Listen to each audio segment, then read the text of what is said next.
you agree with what the president said? Yes, Your Honor. What the president found out. Yes, Your Honor.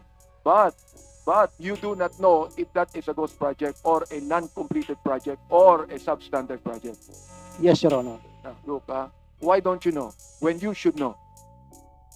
As I told before, Dali lang. Dapat ba alam mo? Hindi. Dapat alam mo. Correct. yes, Your Honor. Dapat alam mo. Correct. Yes, Your Honor. Bakit hindi mo alam? Yeah, I'd like to find out. Kasi pagka minsan, mag-uusap-usap tayo dito. Magkakaroon tayo ng mga hearing dito. Hanggang hearing lang eh. Pero wala namang solusyon nangyayari. We would like to solve this problem once and for all. Sapagkat alam ko napapagod na ang taong bayan marinig pa ito. Under oath, they are actually lying. Sa mga bagay na ito. So, sana talagang maging totoo tayo lahat dito sapagkat tama yung sinabi ni Congressman Romy Acope. Sino bang sinisisi ng taong bayan dito? Kami. Oo, hindi naman kayo masisisi. Hindi masisisi ang kontraktor. Hindi masisisi, kami ang nasisisi dito. Oh. Kahit na for example, wala kaming kinalaman sa budget niyan, hindi kami humawak ng pera diyan, kayo lahat ang humahawak ng pera. Oh, you exchange hands as far as money is concerned. So, paano natin mababago itong mga bagay nito? How can we change this?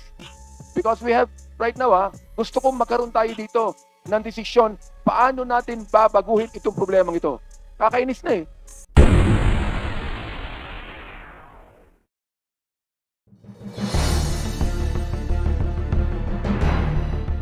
Hahabol lang po si Congressman Benny ng interpellation and then we will terminate. Thank you. Thank you, Mr. Chair. Dapat talaga ako na yung huling tatanong. Pero gusto ko lang tanungin, no? Si Yusek Canlat. Kilala ko to eh. Si Yusek Cabral. Kasama rin pa kayo sa pinag-resign ng bagong secretary? Your Honor, Mr. Chair, lahat po mula Undersecretary down to the District Engineer. So kasama kayo? Yes po. Kayo po ba yung nag-submit na ng resignation? Dapat po sana today, kaso nandito po ako maghapon. Okay. Ngayon, nabanggit din kanina, I think, Yusek Ador, you may mention that the former secretary, Bunoan, created an investigation team in the DPWH, di ba? And it was actually, anong ginawa ng bagong secretary? Tinanggal? From the report that we got today, I think it was abolished in view of the Inabolish na. creation of the independent commission, Mr. Chair. Dapat lang talagang i-abolish because you cannot be independent in your investigation, di ba? Magiging biasin kayo eh. Tama ba ako? Yes, Mr. Chair. Alam nyo, okay. Yusek Cabral, ikaw ang bahala sa planning, am I right? Under po ang planning service. Okay. Yes po. Under ko po yung plan. Ano yung planning? How do you plan actually? Do you plan the funding or you ano ba yung planning mo? Ang planning service po, hindi lang naman, composed po ng 5 division. In fact, nandito po yung Assistant Secretary for Planning. Ayan po yung isang division lang po division po programming po ang nagko-consolidate para bumuo ng National Expenditure Program. Although yung mga data po o yung mga dokumento ay pwedeng manggaling sa Regional Office at Implementing Office. Yung ibang division po ng planning, meron pong Environmental Social Services Division, meron pong Statistics Division na nagmamanage po ng statistics, meron pong Development Planning Division, tsaka Project Preparation Division po. 5 division po to. Yung isang division lang po ang nagko-consolidate para makapag-submit po ng National Expenditure Program sa DBM po yun. Lahat yon nasa ilalim mo. 5 division po yun na nandis na sa planning service na under po ng isang director at meron pong assistant secretary bago po ako. Including the master plan on the development of the areas, for example. Yung master plan po, yung flood control po, meron po kaming UPMO flood control na nag-update po ng lahat ng master plan ng 18 major river basins in the country. Okay. Ito po mga contractor natin dito. Do you know them personally? You do not know any one of them? You're under oath. You better tell us the truth. Do you know any one of them? I have met Mr. Lupiano because he has been going to the office of the secretary, our secretary. Again, please. Yeah, Hindi ko masyado narinig yun. si ano po, among all, Mr. Lubiano, I've met him because he was in the office of the secretary. Your Honor. Where is DE Alcantara? DE Alcantara, let me just ask you something.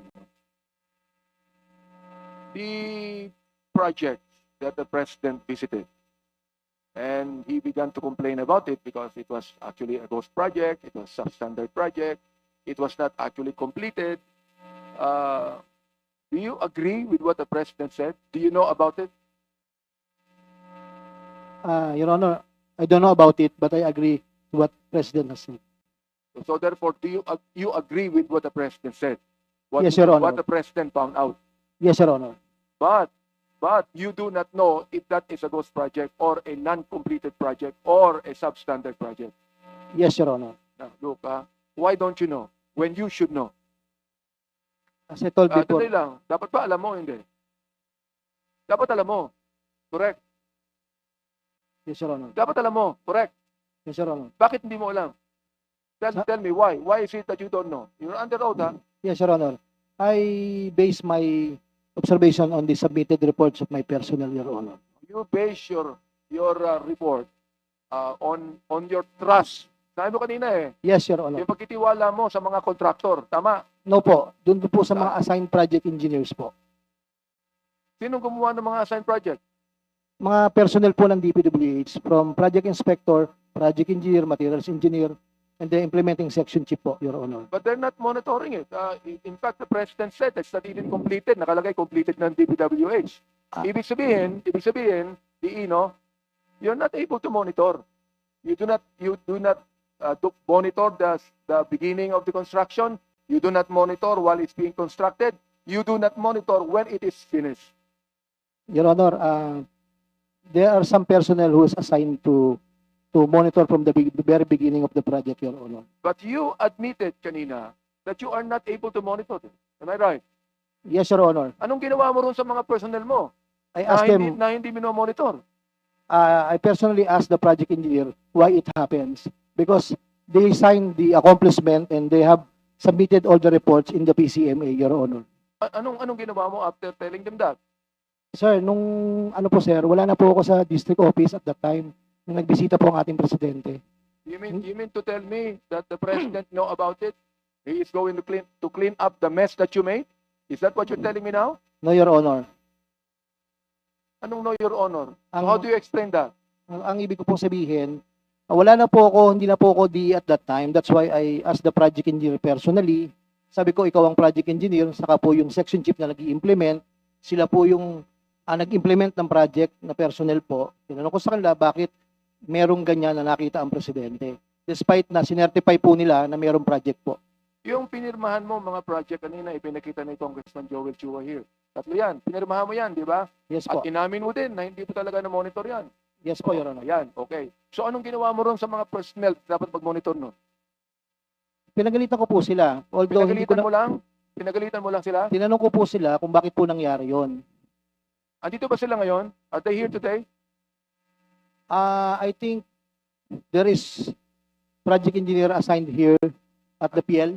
I would like to make a motion, Mr. Chair, that we invite those personnel that Director DE Alcantara is telling about.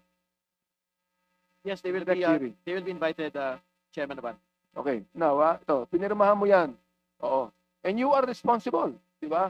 Now, Yes, Your Honor. ako'y nagpapasalamat because you admitted negligence. Oo.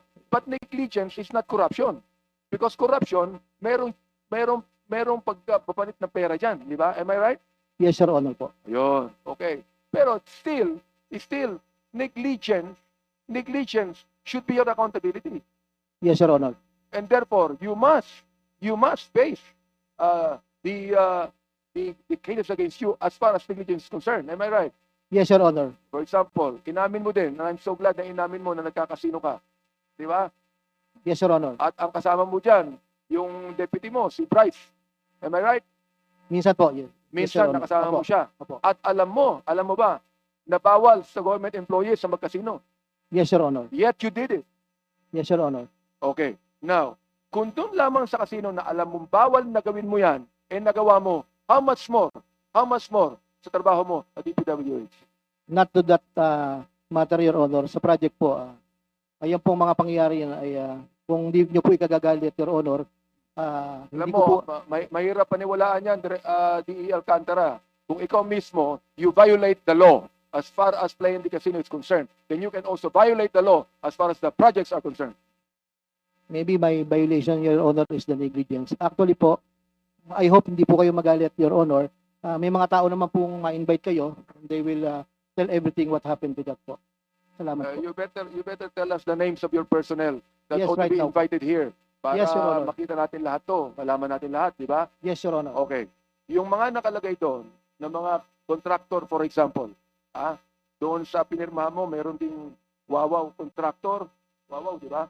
Meron doon St. Timothy contractor. Now, who suggested to you those contractors if you do not know them personally? Do you know them personally? I don't know them personally. You do not know them personally, but they're your friend. Hindi ko po masasabing friends because pagka nanalo naman pong contractor, they sometimes coordinated with us, nagko-courtesy. Ganun lang po, Your Honor. So how did they become the contractors of your project? Because of the bidding, Your Honor. Open bidding naman po ito, Your Honor. Everybody is entitled to join the public So bidding. doon mo lang sila nakilala. Yes, Your Honor. And afterwards, nung ginagawa na nila yung mga proyekto, syempre, kinikilala ka na nila. Your Honor, hindi po ako nakikipag-usap sa kanila about that implementation, Your Honor. Na, itong mga contractors natin dito, siguro, hindi naman siguro magpapagawa ng ghost project yan na walang signal kanino man tao. There's always someone behind that. They could not even make a substandard project if there's no one behind that. Am I right? Ibig mo sabihin, itong mga contractor na ito, gagawin nila on their own? I'd like to ask Wawaw. Sabi ng Wawaw, sino yung Wawaw? Wala na? Oo. Yung sinong contractor dyan, I don't think any contractor here would even admit that they have actually built substandard projects. Any contractor here that would answer that to me, at sabihin sa akin, hindi ako gumawa ng substandard project at wala akong ghost project na ginawa. Andiyan ang mga ibang contractor. Can you please answer that to me right now? Any contractor? Ano ba? Chairman Abante, all the contractors present had already made a general denial that they do ghost projects and that they do substandard projects. General denial. So, ibig sabihin yan, even under oath, Mr. Chair, even under oath, they are actually lying, sa mga bagay na ito. So, sana talagang maging totoo tayong lahat dito sapagkat tama yung sinabi ni Congressman Romy Acop. Sino bang sinisisi ng taong bayan dito? Kami. Oo. Hindi naman kayo masisisi. Hindi masisisi ang kontraktor. Hindi masisisi, kami ang nasisisi dito. Oh. Kahit na for example, wala kaming kinalaman sa budget yan, hindi kami humawak ng pera dyan, kayo lahat ang humahawak ng pera, you exchange hands as far as money is concerned.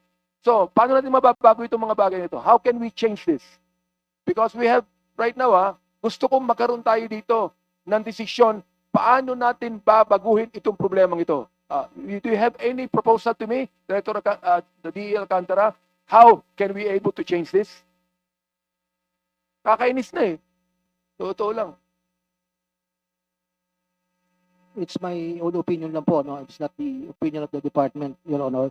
I think we can involve the local government in joining the inspection of the projects po. Yun lang po, Your Honor. Well, fine with me if we could be able to involve the local government into the inspection of the project, Ako, I'm also fine.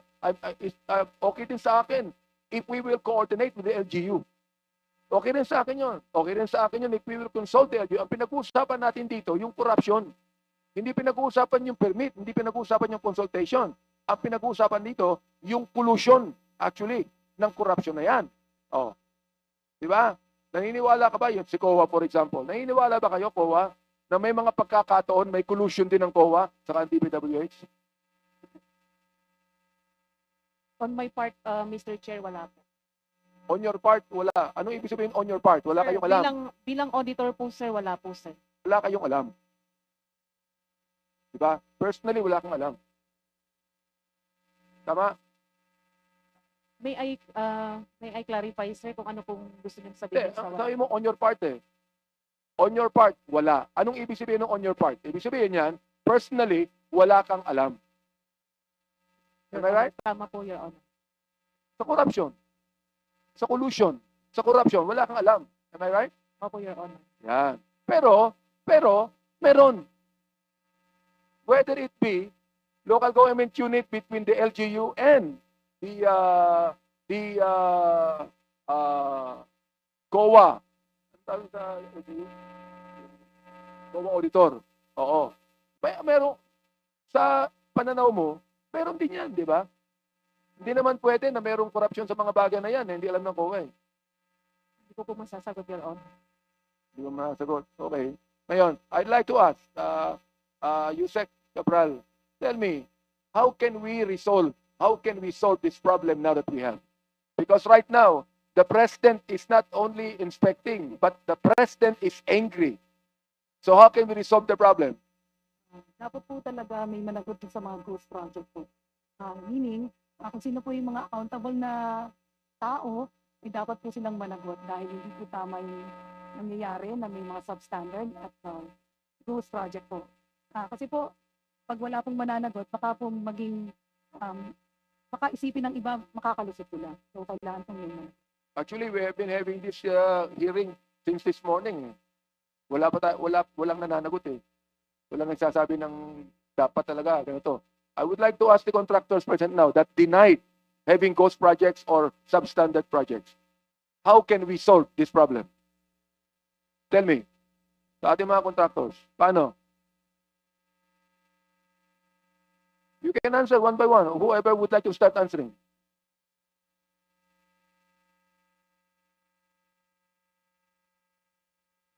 Sige po.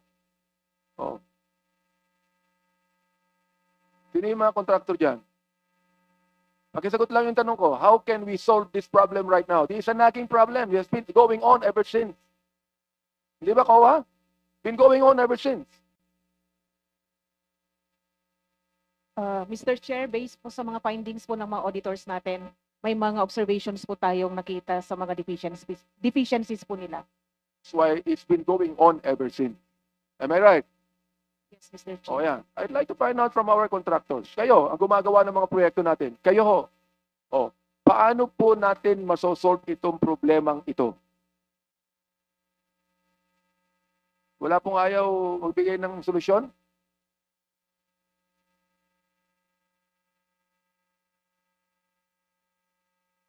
O, sana walang anumang cover up dito o pinagtatakpan natin. No? Mr. Chair, I would like to manifest na walang gustong sumagot ng mga kontraktor. How can we solve the problem? Because right now, we are not investigating, accusing someone of a wrongdoing. What we are trying to do here is trying to solve this problem. Di ba? Sa lahat ng proyekto, buong Pilipinas po ito eh. So ang tanong ko sa inyo, how can we solve this problem? We'd like to find out from you because the solution will not only come from us. Oh. It should come also from the contractors themselves. Sapagkat kayo ang gumagawa eh. Oh, kayo ang pinangalanan.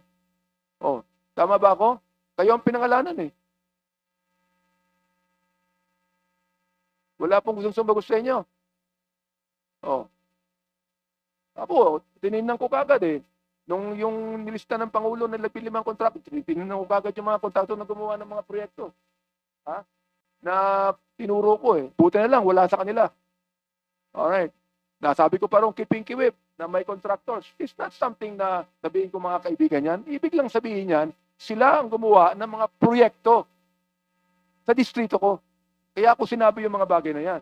Pwede ko yun naman sabihin, yung DE ko, pwede ko sabihin yan eh. Bakit? Yan ang DE na binigay sa akin eh. Am I right? Pero, hindi naman namin nakakausap palagi yan. Yeah, I'd like to find out. Kasi, pagka minsan, mag-uusap-usap tayo dito, magkakaroon tayo ng mga hearing dito. Hanggang hearing lang eh. Pero wala namang solusyon na nangyayari. We would like to solve this problem once and for all. Sapagkat alam ko napapagod na ang taong bayan marinig pa ito. Yun lang, Mr. Chairman. Salamat po. Thank you, Mr. Chairman Abante.